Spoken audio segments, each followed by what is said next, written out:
We've been led to believe that choosing GLP-1s is a lifetime on the drug. What if I told you there's a strategy you can follow to get off of them and not regain the weight? On episode 729 of the 40 Plus Fitness podcast, we meet Dr. Jim Hill and discuss his book, Losing the Weight Loss Meds, a 10-week playbook for stopping GLP-1 medications without regaining the weight. Welcome to the 40 Plus Fitness Podcast, the largest and longest running health and fitness podcast dedicated to people over 40. Whether you're looking to lose weight, get stronger, or improve your health and age better, this podcast is for you.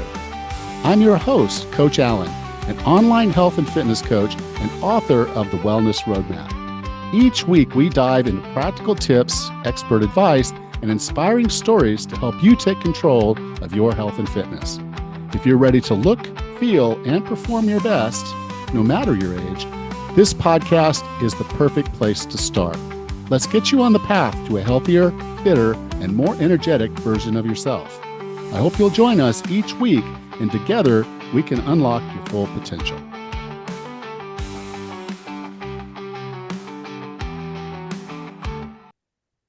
Hello, and welcome to another episode of the 40 Plus Fitness Podcast.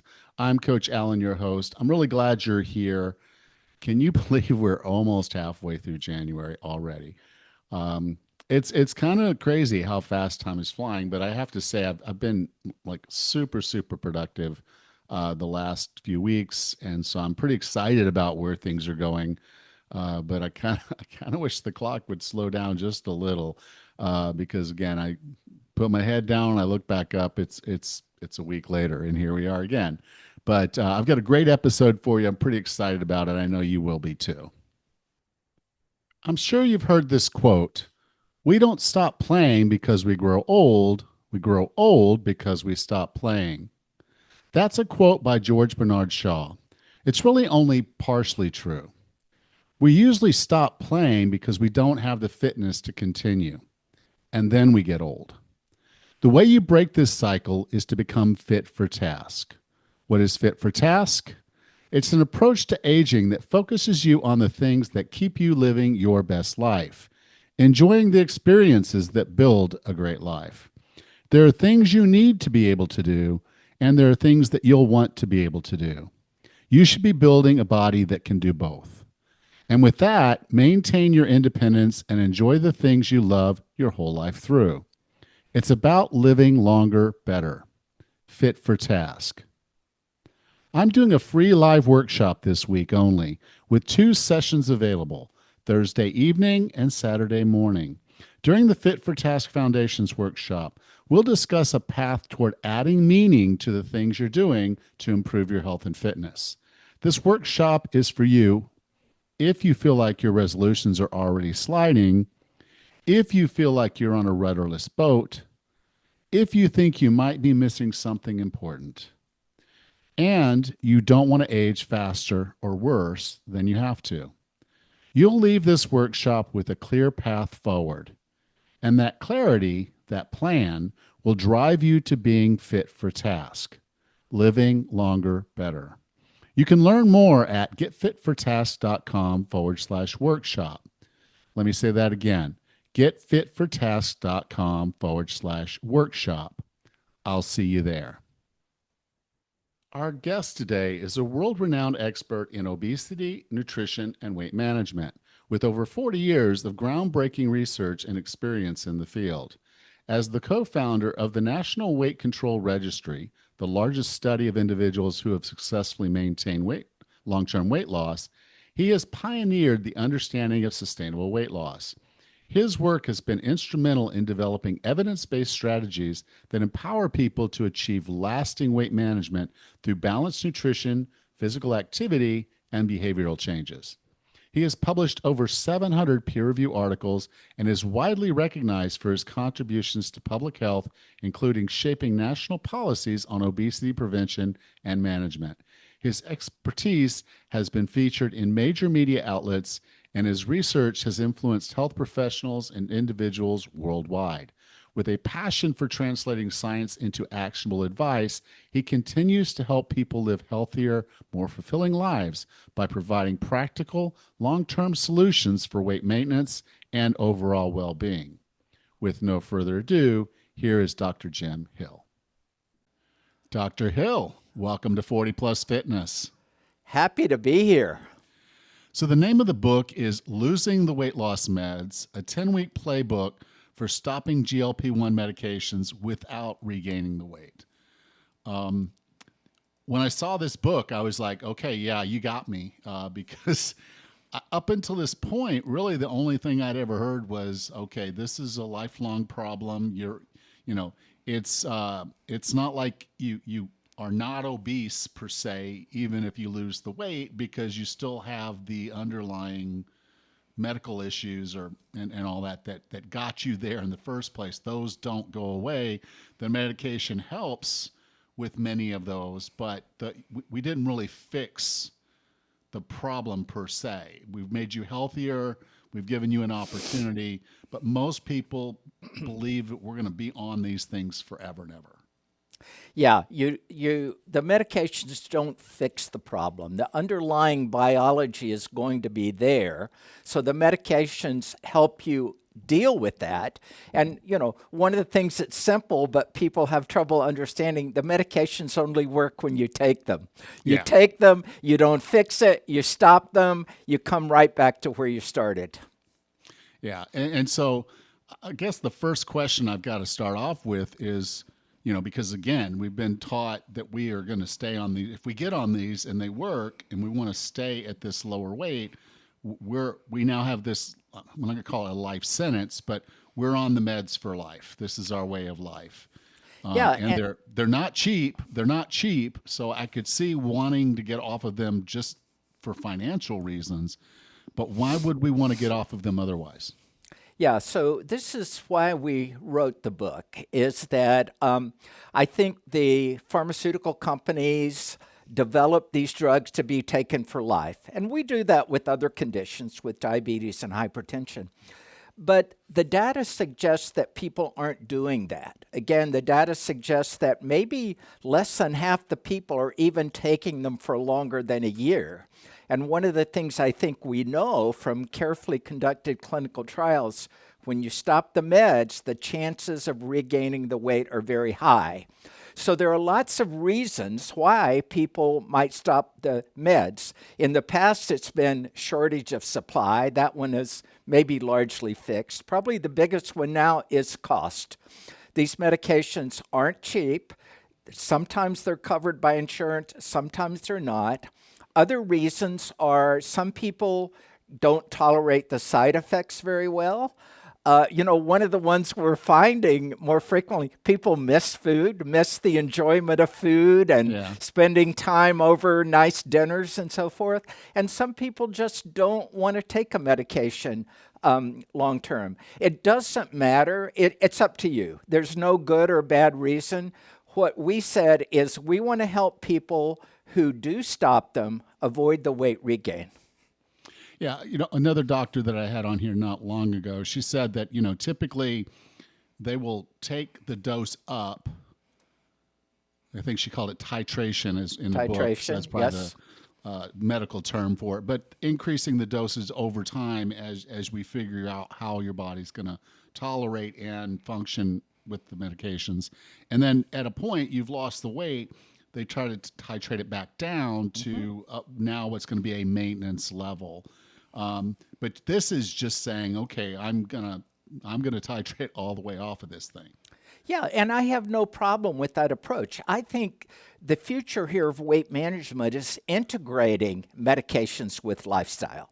So the idea is you go on them, you lose weight, you taper down at the same time. If you're improving your nutrition, you're adding your physical activity, you're dealing with your mind state, then you may or may not decide to keep on the low doses, but you can always go back. So this interplay between meds and lifestyle, there are lots of ways they can be combined. Yeah. Now, I liked that you brought up mind state and you talked about that a lot in the book because I think that's that's where the rubber hits the road. Everybody thinks it's like, no, I gotta do the cardio bunny thing to lose the weight because that's what worked when I was in my 20s, and it's not working for us when we're over 40. And then a lot of people are like, okay, I've got to eat rabbit food for, you know, uh, to lose the weight, and they can't stick to that way of eating. But you start, I think, and really get into the mind state, and you identified three weight gain profiles. Okay, first of all, Alan, you're my hero by recognizing that. I spent decades on diet and physical activity. I will tell you right now, I think mind state is the secret. If you don't have the right mind state, doesn't matter what we help you with on diet and exercise. So we in the book we talk about three kinds of mind state. One, and a lot of our listeners may be familiar with this, we call it the victim. And we see this all the time.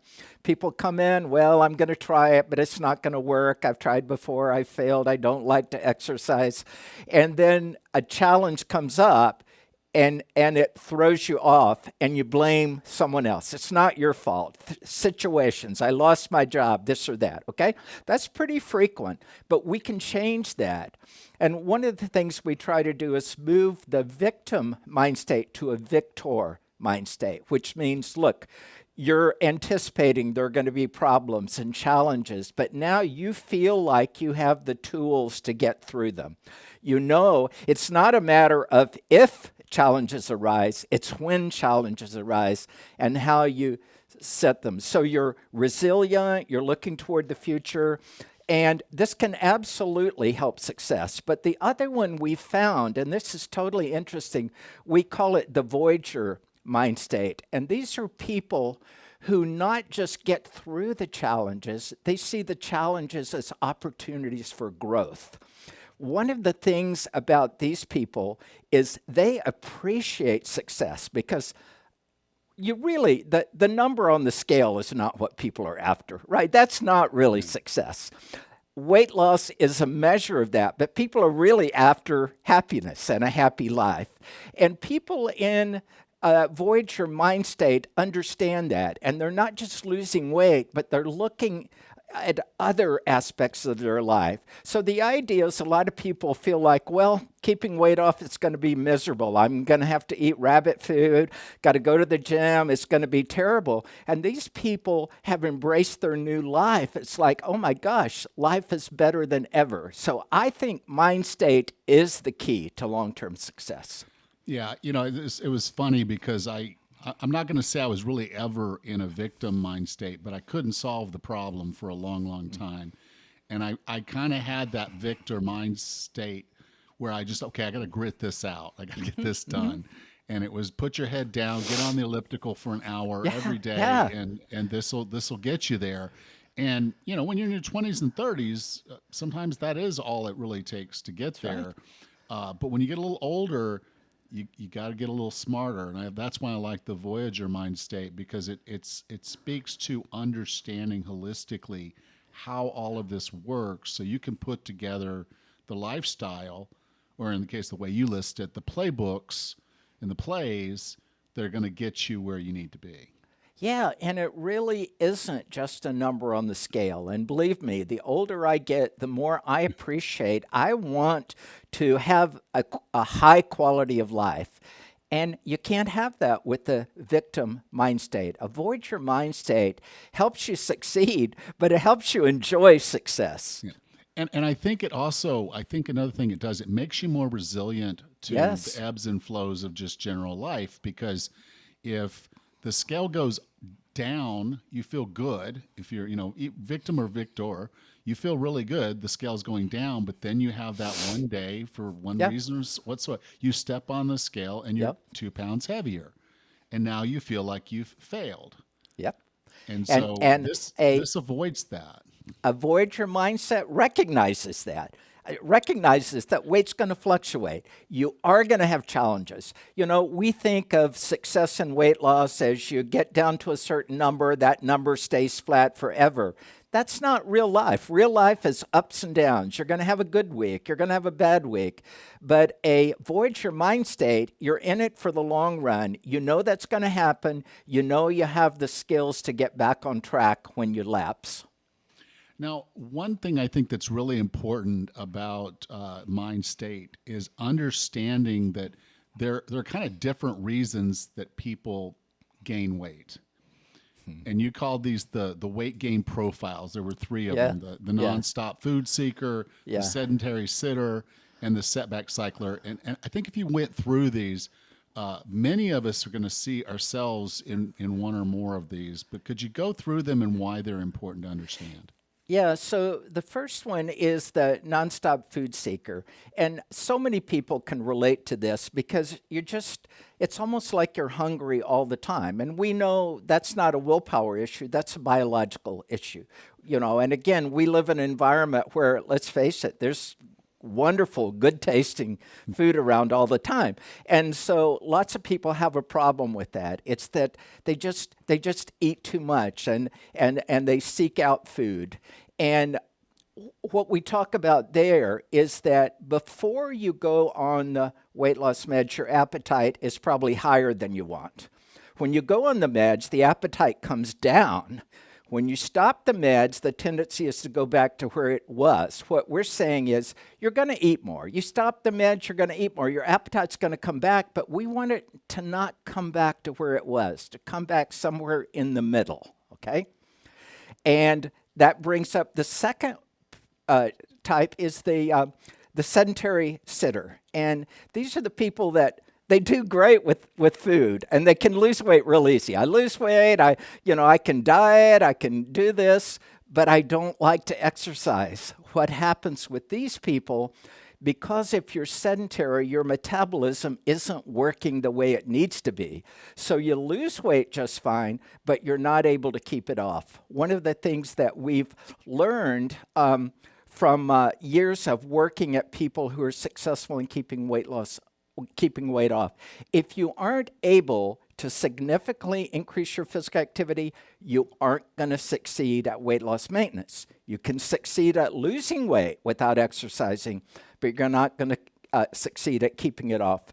The third one is forgetting what we called the third one. It was the setback cycler. Yeah, the setback cycler. And this is the person, oftentimes they have a victim mind state. They're not looking at it in terms of the long run. They're not thinking about resiliency. So they're not, it's like when they have an issue come up, boom, it sets them back. They don't have the resiliency to get through it. They don't take care of themselves. One of the things that we emphasize is self-care. Have to take care of yourself. We talk about mind minutes. These are minutes during the day you take time for yourself. It could be just sitting and reflecting in the morning or evening, or writing a diary, or doing meditation. Doesn't matter. There are a lot of ways to do it. It's time where you just take care of yourself. And I think the advantage of knowing kind of where you stand here is this is gonna change your overall approach. And I think you're right. When we're doing the mind work as a part of your 10-week playbook, that's where we'll know where to focus our attention. So we're addressing our specific needs and not just a general approach. It really does Yeah. help you differentiate this to know, okay, I'm a setback cycler. Every time I screw up, I'm just like, okay, well, I screwed up on a Friday, so there goes the weekend, and I might start back on Monday. Ex- eh, Uh, so true, Alan. Yeah, you and know, that's why we did it. It's like, okay, you have to do all three. You got to do the diet, got to do the physical activity, you got to do the mind state. But one of the things that we know, it's not a one size fits all. We see lots of people out there, they're regular exercisers. They go to the gym, they love it, but they have trouble on the food and the mind state. So what we're saying is we're going to help you figure out where to start. figure out where your major problem is. We can start there, not to forget about the other ones, but you can individualize your approach. And for many people, mind state is a good place to start because people for years have understood the importance of diet and physical activity. But I think we have not done a good job in our field of showing people the importance of the mind and how the mind can actually be used to promote success. Absolutely. Now, there's a concept that you've talked about a little bit here, and I want to dive into more because I don't think that we're given the tools to understand what maintenance really means. A lot of us have maybe have lost a good bit of weight and put it back on. We did the yo-yo for forever.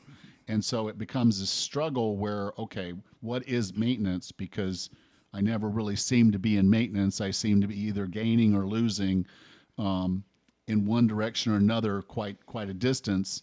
And so the idea of maintenance is I don't think that's something we really put a lot of thought into, which the book goes into pretty great detail that that's what this is all about. I guess that's one of the areas I would want to highlight more than anything else. It's something that's very misunderstood among people trying to lose weight, but it's also misunderstood among the experts. So we have been proponents for many years of helping people understand that losing weight is a different process than keeping weight off. And that requires different knowledge and different skills. So let's look at losing weight, okay? You can go to the bookstore and get any diet book out there. They all work because what they do is to give you a way to eat fewer calories. Okay, you can, for a period of 3 or maybe even 6 months, you can avoid going to parties and buffets, and you can do these things on a temporary basis. Weight loss maintenance, now you have to deal with real life. This is 24/7, day in and day out.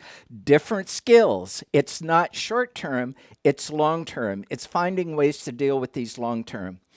And we have for many years helped people with behavioral weight loss programs. And the idea was we want to help people get the weight off and we want to help them keep it off. Here's the problem. Nobody ever wanted to go into maintenance. It's like, yeah, I'll talk about maintenance when I lose another 5 or 10 or 15 pounds, okay? Because we weren't able to help people reach their goals. With these new GLP-1 based medications, people are nearly reaching their goals. So I love it now. The meds can do the heavy lifting on weight loss. We can focus on weight loss maintenance. So I think our field in general is going to start concentrating more on weight loss maintenance. I mean, look at so many resources that are available for weight loss. Those resources aren't available for weight loss maintenance. I hope that's going to change. And I believe it will. Like you mentioned something core there is that you have to feel like you've accomplished something to stop, particularly if you have a victor mindset. You're like, Yes. I'm going to keep charging on until I get to Yes. this number on the scale, whatever it takes. And if you don't get to that number, then you're going to shift back to a victim mind state, or you're just going to keep grinding. But that finding an equilibrium where you can say, okay, when my Aunt Martha offers me a cookie, I'm going to eat the cookie. She knows, okay, I've lost 60 pounds, but the reality of it is I'm not happy, so I'm not going to eat the cookie. Uh, Yeah. and you mess up a relationship. No, she's not going to be that mad, but she's like, you won't eat my cookies. You love my cookies. Eat a cookie. And we got to learn how to eat the cookie and not feel like we've destroyed ourselves. You are so right on. We had one of our patients just loved ice cream and said, I can't imagine a world without ice cream. And yet, everything I'm told is I have to give it up forever. Come on. We aren't going to stick with something that isn't making us happy. And if ice cream is your thing, we've got to find a way. You can find a lifestyle that keeps the weight off with some ice cream. Yeah, absolutely. Now, you also got into something I think that a lot of people overlook. And some of this, I think, is just that we have this I'm not going to call it a phobia per se. It's not a fear of, but it's a feeling that we're in this by ourselves. Yeah. That okay, I gained the weight, I ate the stuff. There's no one that can really help me or understand what I'm going through. And so they don't reach out for the help and the support that they need, the accountability. You called them super friends. Yeah. Can Yeah, you this you is might a get in co- trouble with DC, but no, my co-author Holly Wyatt uses this term a lot, and the difference between a super friend and a friend is a super friend will tell you what you need to hear, not necessarily what you want to hear. So a friend will say, "Oh, Alan, you messed up this day. Don't worry, everything's okay." Your super friend will say, "Alan, it's time to shape up. What did you do? What are you going to do different?" They hold you accountable out of love, not out of trying to be mean about it. We think everyone needs one super friend. This is a person you can count on to tell you what you need to hear. yeah, and I think sometimes that super friend can be a coach or a health Absolutely, it can be a professional. Yeah, coach. And the other thing while we're on this is, in our field, we talk about the environment that's promoting higher weights. And people focus on the physical environment. There are no bike paths and this and that and food everywhere. But it's also the social environment. You tend to behave like the people you hang out with. Okay? yeah. Now, we talk about that and we say, look, we are not telling you to get rid of your friends, but we're telling you to think about it and think I kind about, of am. Yeah, I know, well, you can do that, but to think about the people you want to be with. Do you want to be with people that have the same goals as you? I'll give you one quick story. We had a guy that gained 30 pounds. He went out with his friends, pizza and beer every night. He lost weight. He knew if he went back and hanged out with that friend group, he's going to be right back where he wanted. So he joined a sport. He started playing volleyball or softball or something. Got a whole new set of friends. Now, he didn't give up his old friends. He hung out with them sometime, but he didn't go out for the pizza and beer time. yeah. The way I say it is, everybody thinks peer pressure is a bad word, Right. but that's only if you have bad peers. If you Absolutely. have great peers in your life, you're more likely to do the right things and have that support because that's just naturally how they're functioning. That's how your group gets along and does their thing. So And it's harder for some than others. Alan, about 6 years ago, Dr. White and I moved from Colorado to Alabama. Now, that's a cultural difference. And I will tell you, in Colorado, the peer pressure was to get out and walk and climb 14ers and ski and hike. It's not the same not so pressure much in in Birmingham. Alabama. So, again, it's a little bit easier to find that group in a place like Colorado who's doing what you want to do than in a place like Alabama. It isn't fair, but you have to figure out where you are and how you address that. Yeah, but it's there. Don't use that as an excuse. Don't be a victim. Exactly. It's there. It's No, there. You in just have to. Alabama, there are plenty of people doing the right thing. It's just a little There harder are to run find, but you clubs. can. There's people playing pickleball. There's people And, playing and volleyball. And when it comes to physical activity, what we tell people is find something you enjoy. If I want you to increase your physical activity forever, it's not going to be through doing something you hate. It's going to be doing something you love. And we tell people to experiment. Go out and try things. I mean, even here in Alabama, you can find all these groups doing different activities, hiking, walking. Find something you enjoy because if you enjoy it, you will stay with it. If you don't, you won't. Now, the way in the book you make the promise for 10 weeks that we're going to go through a playbook and we're going to figure this out. Can you talk about the structure of the playbook and how all this fits together? So, the way we did it is to try to give people options for what to do. So, again, our three pillars are resetting your appetite so it's not as high as it was before, increasing physical activity to restore your metabolism, and improving your mind state. And in each of those three areas, we look at the scientific principles and we give people plays based on the scientific principles. And the idea is look through them, find things that you think will work for you. Pick those that you might say, oh, that one I can't do. This one, oh, I could do that. So we want to give you a place to start. Now, one of the things that you brought up is we give people a 10-week plan. Now, 10 weeks is a great start, but it isn't the end. So what we're creating other information and opportunities to continue to help people. And we hope others out there will do that as well. So the 10 weeks will get you started, and we are going to continue to support those people with other bits of information, opportunities, ideas, support. Yeah. And I think if you go at these, call them plays, but I think if you go at these plays with some gusto, like some true, I'm gonna embed these in my lifestyle, and Yep. these are gonna become who I am, how I identify my values and then habits. They can be lifelong, and then if you need to, you fold in more of them and effectively habit stack to a point where you will figure out the right way for you to get into maintenance and stay there. Yeah, most of our behavior is automatic through routines and rituals. Yeah. I mean, you drive to work, you don't spend a lot of time thinking about it. You kind of get there and you don't really realize how you did it. So, what we have to help people do is to break down the routines and rituals that are keeping them overweight and develop new routines and rituals. And that's the key, is getting the healthy stuff to be automatic. The plays can start doing that.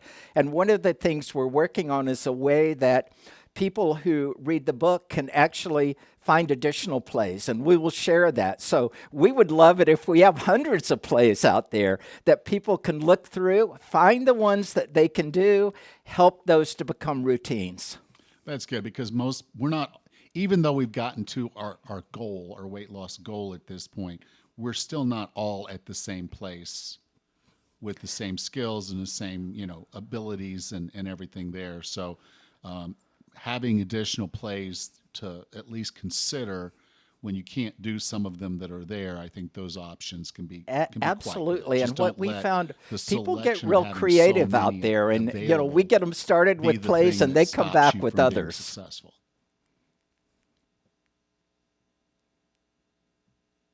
Oh, you're frozen there. Okay, yeah. There you go. It's okay. So, Dr. Hill, I define wellness as being the healthiest, fittest, and happiest you can be. What are 3 strategies or tactics to get and stay well? I love that definition, by the way. I think it's really great, and I'm glad you got happiness in there. So what I would say, it's our 3 pillars. You have to find a way to eat that manages your appetite. So we talk about eating for satiety. It doesn't mean you're eating stuff that doesn't taste bad. It's finding a diet that allows you to reset your appetite and still be satisfied with it. And we've seen so many people do it. I know it's possible. Second thing is you have to find a way to be physically active every day. I can't emphasize enough, if you don't do this, you are going to fail. It's essential. Not that diet isn't important, but without physical activity, you can't eat sufficiently little to maintain your weight. And then the biggest one is your mind state. And it starts with taking care of yourself, being aware of what you're feeling, spend some time to think about that, spend some time looking at the future. And as my co-author Holly Wyatt would say, take a chance and go out and live large. Do stuff that you wouldn't have done before. I like those. Thank you. So, Dr. Hill, if someone wanted to learn more about you, learn more about the book, Losing the Weight Meds, and all the things that you're doing over there, where would you like for me to send them? So Holly and I have created a website called www.weightwisdom.com. All one word, Weight Wisdom. You can look at the book, you can look at some of our previous books, and this is where we're going to continue to provide information for people who read the book, get started on the 10 weeks, and they want continued help and support. We're going to provide that at weightwisdom.com. Thank you. And thank you for being a part of 40 Plus Fitness, Dr. I Hill. loved it. It was fantastic. Next time on the 40 Plus Fitness podcast, we welcome back Hillary Topper and discuss her new book, Unlocking the Triathlon, a beginner's guide to competing in a triathlon. Until then, have a happy and healthy week.